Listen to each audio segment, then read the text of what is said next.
రామ్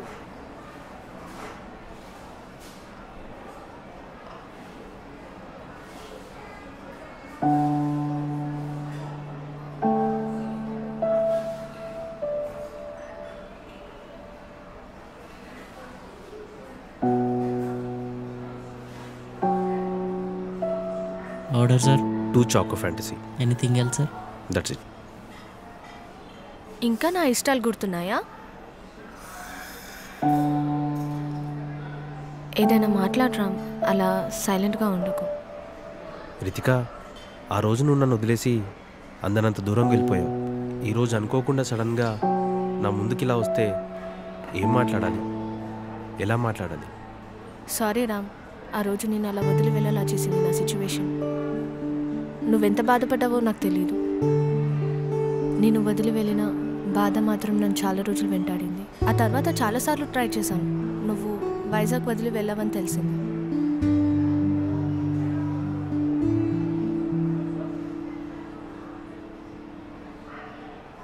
ఇంకా నా మీద కోపం తగ్గలేదా రామ్? అలాని కాదు, ఏదో తెలియని బాధ నన్ను నీతో మాట్లాడనివ్వట్లేదు. సరే, అయిందేదో అయింది, ఇది ఇక్కడితో వదిలేద్దాం. నువ్వు ఎలా ఉన్నావు? మీ హస్బెండ్ ఏం చేస్తున్నారు? How is your life? ఏమైంది రితిక? ఏం లేదు, బాగున్నా, ఆల్ ఓకే. నువ్వెలా ఉన్నావు? నేను అడిగిన ప్రశ్నకి నీ కంట్లో నుండి వస్తున్న కన్నీళ్ళని దాచడానికి తప్పిస్తున్న నీ కళ్ళని చూస్తే అర్థమవుతుంది. ఏమైందో చెప్పు రితిక.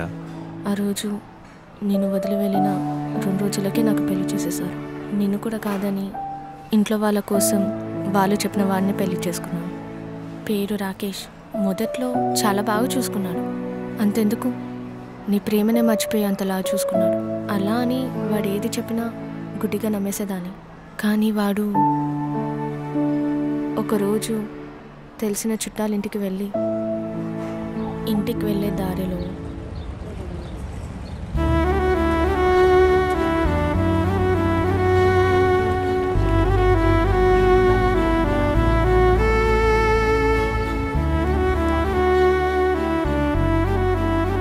అదొక్కతే కాదు, ఇంకా చాలామంది ఉన్నారని ఆ రోజే తెలిసింది వాడి మాటలు.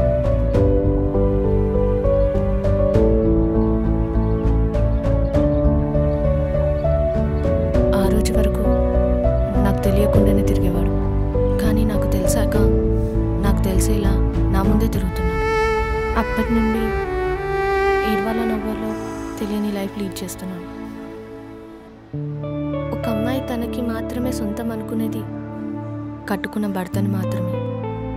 అలాంటిది వాడు నాకు చూపించిన ప్రేమ వేరే వాళ్ళకు కూడా చూపిస్తున్నాడంటే తీసుకోలేకపోతున్నాను.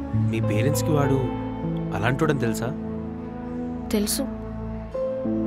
వాళ్ళకి చెప్తే వాళ్ళు ఒక మాట అనేసి నా నోరు కాళ్ళు కట్టేశారు. ఏమన్నారు? వాడు అలా అని బయట తెలిస్తే మా పరువు పోతుంది, పరువు పోతే మా ప్రాణం పోతుంది, వాడే మారతారులే అని అన్నారు.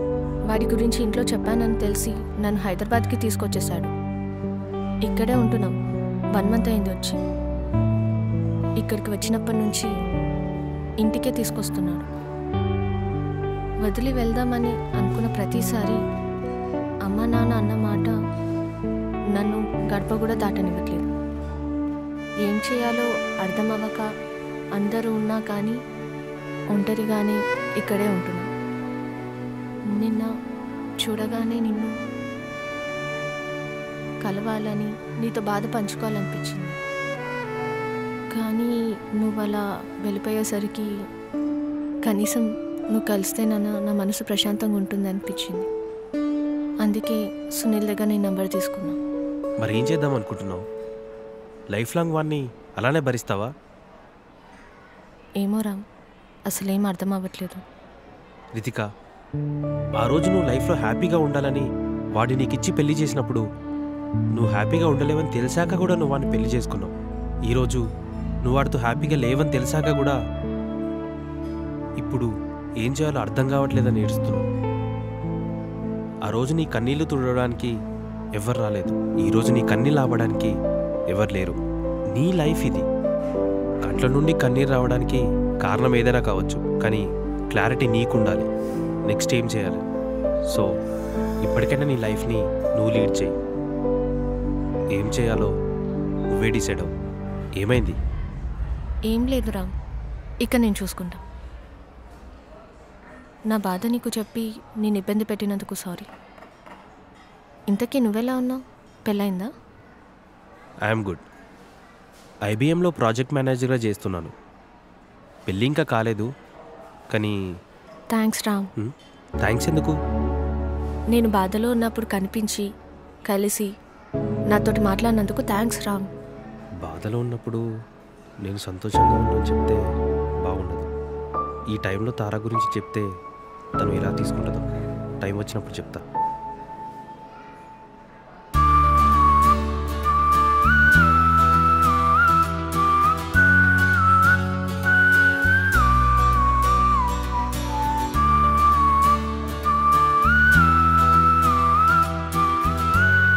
సరే రామ్, మళ్ళీ కలుద్దాం.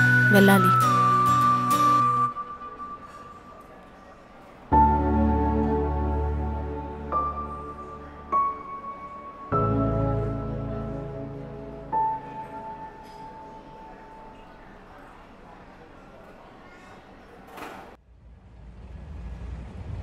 వీడు మనోడిలాగా ఉన్నాడే.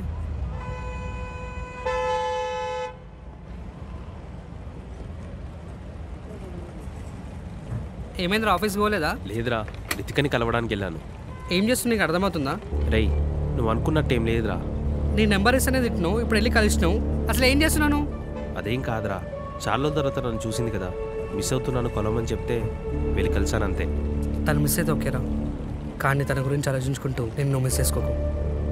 ఇంతకీ తారా విషయం తనకి చెప్పినావా? అరే, క్లయింట్ కాల్ చేస్తున్నాడు, నేను మళ్ళీ కలుస్తా. బాయ్.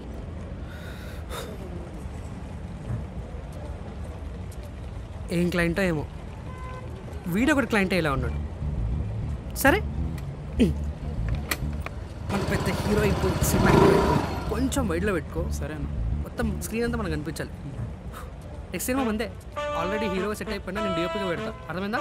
మన కలిసి సెట్ చేద్దాం. అర్థమైందా? ఏదో ఇచ్చి పడేద్దాం అంతే. హీరో ఏదో చేస్తున్నాడు, ఏం చేస్తాడో ఏమో చూడ. మన కలిసి కుమ్మేద్దాం. అర్థమైందా? ఒక నిమిషం అంతే.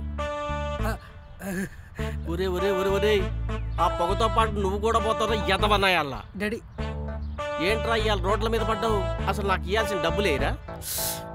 డాడీ డబ్బులు అని సతాయించకు డాడీ. ఇంకో వీడియో అప్లోడ్ కాగానే ట్రెండ్ అయిపోతే డబ్బులు వచ్చేసి నీకు ఇచ్చేస్తా. ఈ వీడియో అప్లోడ్ అయ్యి ట్రెండింగ్ అయ్యి డబ్బులు వచ్చి పొద్దున్న లేస్తే నీ మొహాన్నే మేము ఇంట్లో చూడలేకపోతున్నాం. నీ మొహానికి ఫోన్ తీసి ఇన్స్టాగ్రామ్ ఓపెన్ చేసి నిన్ను చూసి అంత ఎదవేవాడరా? అలాంటి ఫేసేనారా నీది అసలు? అరే, ఇవాళ కానీ నువ్వు డబ్బులు ఇవ్వలేదనుకో, ఇదే కెమెరాలో లైవ్ పెట్టించి నీ ఇజ్జత్ తీస్తారా? డాడీ డాడీ ఇజ్జత్ తీయకు డాడీ. నా ఫాలోవర్స్ నా ఫ్యాన్స్ సెట్ అవుతారు. నీకు అర్థమవుతుందా? ఎంతమంది సబ్స్క్రైబర్లు ఉన్నారా నీకు? 36 మంది. 36. అందులో 10 మందిని నేనే చేపించాను కదా నా దోస్తులతోటి.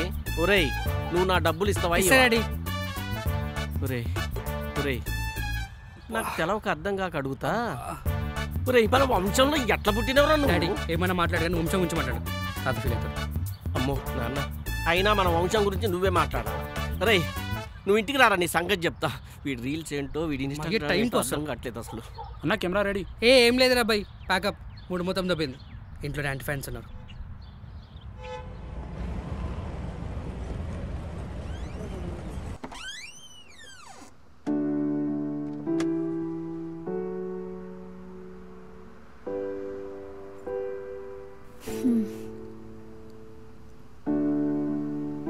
ఎక్కడి వరకు వచ్చింది నీ వర్క్?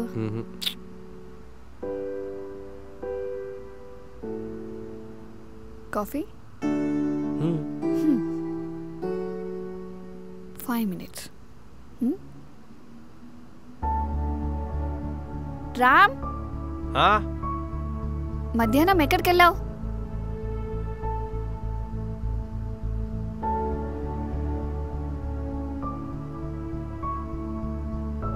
అంత టెన్షన్ ఎందుకు పడుతున్నావు?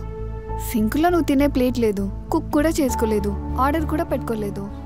మధ్యాహ్నం బయటికి వెళ్ళి తినేసి వచ్చావేమో అని అడిగాను. దానికి ఎందుకు అంత టెన్షన్ పడుతున్నావు? అది సునీల్ గడు మధ్యాహ్నం ఇంటికి వచ్చాడు, సో ఇద్దరం కలిసి బయటే తిన్నాం. వాడితో బయట కలిసి తినొద్దని ఎన్నిసార్లు చెప్పాలి నీకు? నువ్వు వాళ్ళ తింటూ ఉంటే ఏదో ఒక రోజు వాళ్ళ తయారవుతావు. అప్పుడు నేను నిన్ను పెళ్లి చేసుకోను, తర్వాత నీ ఇష్టం.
ఒక అమ్మాయికి ప్రేమ ఎంత ఉంటుందో అనుమానం కూడా అంతే ఉంటుంది. అనుమానం వాళ్ళు తప్పు చేశారని కాదు, వాళ్ళ నుండి తనని ఎవరు లాక్కుంటారో అనే భయం. ఆ భయమే మనోడిని రితిక గురించి తారక్ చెప్పనివ్వకుండా ఆపింది.